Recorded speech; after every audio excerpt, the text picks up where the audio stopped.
많은 분들이 저한테 이렇게 말하십니다. 노컨택이 힘들다고. 자, 이렇게 말씀드리겠습니다. 여러분, 노컨택이 힘든 게 아니에요. 여러분의 이별이 힘든 겁니다. 여러분, 저와 연락을 하지 않잖아요. 저하고 노컨택 하고 있잖아요. 제가 여러분한테 연락 안 한다고 여러분 힘듭니까?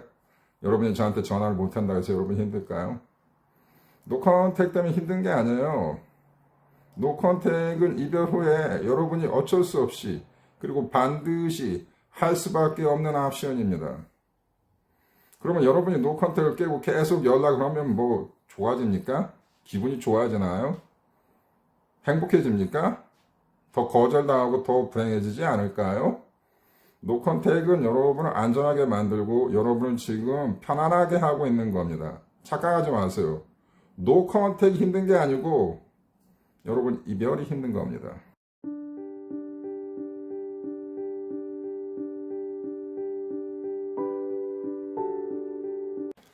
안녕하세요. 천국의 별과 제입니다. 반갑습니다.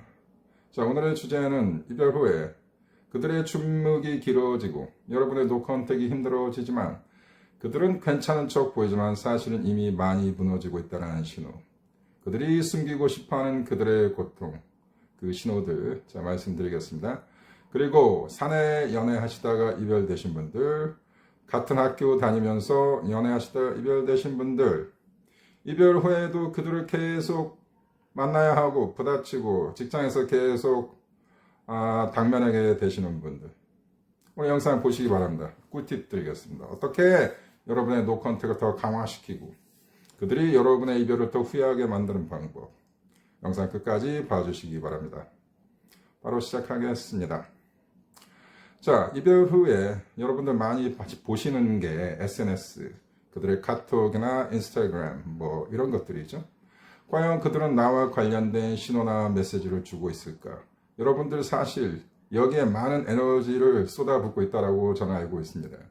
제가 많은 상담을 통해서 그리고 상담 후에도 저한테 많은 카톡이 날라오는데 오늘 나의 X의 카톡에 이러한 문자가 걸려 있어요. 이러한 상태 메시지가 올라와 있어요. 인스타에 뭐 이상한 낌새가 보입니다. 사실 우리가 이러한 시대에 살고 있기 때문에 이게 많은 의미를 주기도 하지만 또 많은 허상이기도 합니다. 자, 오늘 그래도 핵심적인 거 몇 가지 드리겠습니다. 여러분의 X가 인스타나 SNS나 뭐 카톡에다가 굉장히 4차원적인 알 수 없는 이상한 문자를 자꾸 올린다. 예를 들면 오늘 밤 은하수를 건너서 달나라를 가야지. 뭐 이런 말도 안 되는 이야기. 나의 남자친구는 물고기라면 회도 안 먹는 남자인데 나 요즘 낚시 가는 취미가 생겼어. 뭐 이런 것들. 하여튼 굉장히 여러분이 보기에 상당히 4차원적이고 이상한 문자들 자꾸 올라온다. 원래 이렇게 업로드를 잘 안 하는 사람인데 요즘 갑자기 많이 한다는 것은 약간 여러분의 이별과 좀 관련이 있을 수 있습니다. 평상시 그들이 하지 않았던 행동들을 과하게 한다는 것은 그들이 이 이별 때문에 상당히 힘들어할 수 있다는 약간의 의미지만 강력한 의미는 아닙니다. 여러분 여기에 조금 의미를 두실 수 있습니다. 자, 그리고 술 마시고 나의 남자친구가 자꾸 전화로 온다. 뭐 이런 상담 제가 많이 합니다. 많이 받습니다. 사실요, 술 마시고 여러분한테 밤늦게 전화가 오는 것은 의미가 있습니다. 하지만 여기에다 의미를 두고 여러분이 즉각적인 반응을 보이거나 그 다음날 또 다시 연락을 해서 관계에 집중적인 이야기를 한다고 해서 그 관계가 개선되지 않습니다. 일단 이러한 신호가 온다는 건 좋은 겁니다. 근데 제가 방송을 이 이슈에 대해서 제가 한 적이 있지만 그들이 술 먹고 전화가 온다고 해서 의미는 있습니다. 근데 여러분이 그 다음날 전화를 하거나 뭔가 관계에 집중적인 일을 꺼내면 대개는 도망갑니다. 실수했다, 미안하다. 하지만 사실 그 당시에 그들이 하던 얘기가 70%는 진심입니다. 대개 이런 얘기를 합니다. 그들이 나는 너를 많이 그리워한다. 너 많이 보고 싶다. 이거는 정말 좋은 신호입니다. 근데 이런 얘기는 잘 안 합니다. 그들이 하는 얘기는 대개 과거형입니다. 나는 너를 너무 사랑했고 좋아했었다. 참 나는 네가 원망스럽다. 여자 같은 경우는 여자분도 술 먹고 전화 오는 경우가 많거든요. 여자분들 같은 경우는 나는 네가 원망스럽다가 아주 티피컬한 거고 남자 같은 경우는 나는 너를 진심으로 사랑했다가 티피컬해. 이게 거의 공장에서 찍어낸 것 같이 너무나 똑같아요. 남자들은 너를 사랑했었다. 여자분들은 나는 너를 원망한다. 여자분들은 좀 현재형으로 얘기하고 남자분들은 조금 과거형으로 얘기한다. 하지만 궁극적이고 진실한 걸 그들이 얘기를 안 한다. 나는 네가 그립다. 보고 싶다. 이런 얘기는 잘 안 해요. 그들이 술 먹고 밤늦게 전화 오는 그 상황에서도. 만약에 여러분의 X가 나는 네가 그립다. 보고 싶다. 라는 얘기를 치중에 술 먹고 했다라면 그거 좀 상당히 의미가 있다고 볼 수 있어요. 이때 여러분이 뭐 보면 되잖아. 보자. 뭐 이렇게 나가는 것보다 우리 술 깨고 아침에 얘기하자. 뭐 이런 식으로. 자꾸 그런 전화가 오게 유도를 해야 합니다. 이런 분들도 그 다음날 전화를 하면 기억을 못하는 경우가 많습니다. 하여튼 오늘의 어떤 것은 신호입니다. 그리고 제가 저의 영상에서 가장 중요하게 생각하는 요소 중에 하나가 안드 스테이지죠. 많은 분들이 많은 잘못된 유튜브들의 정보는 안드 스테이지가 후에 온다라고 얘기하지만 안드 스테이지는 이별 직후에 바로 옵니다. 안드 스테이지도 약 3가지 정도로 분류할 수 있습니다. 환희 스테이지, 도태 스테이지, 그 다음에 어떤 그들의 흔들림의 감정 스테이지가 있습니다. 자, 이별을 던진 사람은요, 약간 퇴보하는 현상이 있습니다. 그리고 이별을 받은 여러분은 진보하는 성향이 있습니다. 제가 제 채널 영상 만드는 초반부에 이런 얘기를 한 적이 있습니다. 영어로. 이별을 한 사람은 regress 한다. 그리고 이별을 당한 여러분은 progress 한다라는 얘기를 제가 한 적이 있습니다. 비슷한 영어지만 완전히 반대의 동사죠. 도태합니다, 그들은. 그러니까 그들이 피우지 않았던 담배를 피우거나 원래 술을 좋아하긴 했지만 나하고 연애할 때는 술을 좀 많이 절제했던 남자인데 나와 이별 후에 술을 많이 마신다. 이런 것들을 SNS에 과감하게 표시한다. 원래 나이트 같은데 가는 걸 좋아했지만 나와 연애할 때는 많이 참았었다. 근데 이별 후에 막 전국의 나이트클럽을 다 휩쓸고 다닌다. 낚시를 다니면서 막 자랑을 한다. 이렇게 뭔가 그들이 조금 무절제한 생활을 보여주는 그러한 어떤 것들이 있다라면 그게 안드 스테이지가 끝나면서 그들이 보여주는 일종의 도태되는 시기입니다. 이것은 그들의 이별이 완벽하지 않고 그들이 여러분과의 이별을 잘 소화해내지 못하고 있다는 아주 선명한 증거들입니다. 이런 게 없는 사람들도 상당히 많습니다. 근데 이런 게 있다라면 여러분 조금 긍정적인 신호로 받아들일 수 있다고 봅니다. 그래서 그들의 안드 스테이지는 환희의 스테이지, 그 다음에 이러한 도태의 시기, 리그레스 스테이지가 있고 나중엔 약간 흔들리면서 궁금증, 흥분, 이별의 7단계를 가는 것이죠. 자, 그 다음에 제가 여러분한테 사내 연애하신 분들, 그 다음에 여러분들 학교 CC 캠퍼스 커플 이런 분들 이별 후에 자꾸 마주치게 됩니다. 교정에서 마주치고 회사 복도에서 자꾸 마주치는데 어떻게 해야 합니까? 자, 한 가지 팁을 드릴게요. 상당히 효과가 있습니다.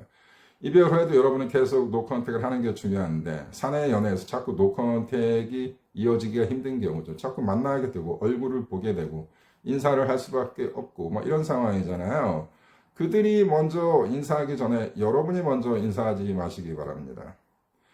가끔 여러분이 뭐 무시할 수도 있지만 너무 차가운 어떤 그러한 냉소적인 것은 여러분이 이별을 굉장히 힘들어한다는 걸 알려주는 어떤 신호이기 때문에 어떨 때는 먹겠지만 어떨 때는 하지 않는 걸 제가 추천드립니다. 여러분 최대한 그들의 동선을 파악해서 그들을 안 만나려고 노력하셔야 합니다.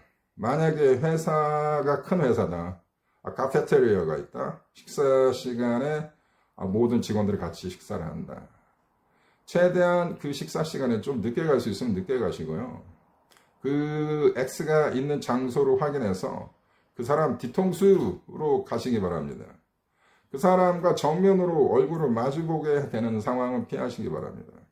만약 회식 장소를 가더라도 마주보는 자리에 가시면 안 됩니다. 대각선이라도 마주보는 자리로 가지 말고 대개 여러분들이 마주보는 자리로 가거든요. 마주보지 않는 자리로 가시기 바랍니다. 같은 섹션 라인으로 가서 얼굴을 마주치지 않아요. 여러분도 편하고 그들도 편하고 여러분의 노컨택이 훨씬 강화되는 현상입니다. 만약에 여러분이 뭐 학교를 같이 다닌다 아니면 뭐 직장에서라도 어떤 룸에 들어간다. 학교 같으면 교실이겠죠. 웬만하면 수업 시간 조금 늦게 들어가셔서 위치 파악을 하시기 바랍니다. 같은 수업을 같이 듣고 있다. 여러분의 X가 있는 자리를 확인하셔서 그 사람보다 무조건 뒤에 앉으세요. 앞에 앉으시면 안 됩니다. 뒤에 앉아야 그들이 여러분에 대해서 궁금증이 생기면 뒤를 바라보게 되잖아요. 뭐 이런 식입니다. 그래서 최대한 여러분의 공간을 확보하시고 그들의 어떤 시각적인 그 방향에서 최대한 벗어나시길 바랍니다. 그 다음 이번에는 이별이 한참 지났다고 봅시다. 한 2, 3개월 정도 시간이 지났을 때 여러분의 X가 여러분을 더 그리워하고 힘들게 할 수 있는 방법은 무엇이냐. 이 노컨택의 이 공백기 과정에서 가장 중요한 핵심이죠. 여러분 자신을 강하게 멘탈을 훈련시키고 노력하고 발전하는 모습을 보여주는 것이죠. 여러분이 그러한 강한 모습을 보일 때 그들은 훨씬 더 많이 무너집니다. 자, 연락이 없고 노컨택이 길어진다는 것은 여러분 이렇게 생각할 수 있어요. 내가 이렇게 힘든데도 그들이 연락이 안 온다는 것은 나를 이제 까맣게 정리한 것이 아니냐라고 생각할 수 있겠지만 사실은 이 시간이 길어지고 이 공백기가 길어질수록 노컨택이 길어질수록 그들은 사실 많이 무너지고 있는 것입니다. 그들이 연락이 올 것 같은데 안 오거나 여러분한테 많은 빵부스러기를 던지거나 후보링을 던지지만 연락이 안 오는 이유는 그들이 한 이별에 대해서 그들이 그들의 자존심을 지키면서 끝까지 그들이 정신승리라고 하긴 좀 뭐하겠지만 그들이 한 결정을 이겨내려고 노력하는 그러한 상황입니다. 그래서 겉으로는 아무런 어떤 고통이 없어 보여도 사실은 그들은 속으로 많이 이별 후회하고 긴장하고 무너지고 있는 것입니다. 여러분이 힘든 만큼 그들도 많이 힘들어하고 있습니다. 자, 최대한 그들이 한 결정에 대해서 그들이 스스로 책임지게 하는 방법이 가장 효과적입니다. 그래서 여러분 저한테 많은 카톡 메시지가 옵니다. 이 노컨택이 너무 힘들다. 자, 여러분의 노컨택이 힘들다라면 그들의 노컨택도 힘든 것입니다. 이 점 확실합니다. 그래서 언제나 상대적으로 생각하시고 용기를 가지시고 기다리시기 바랍니다.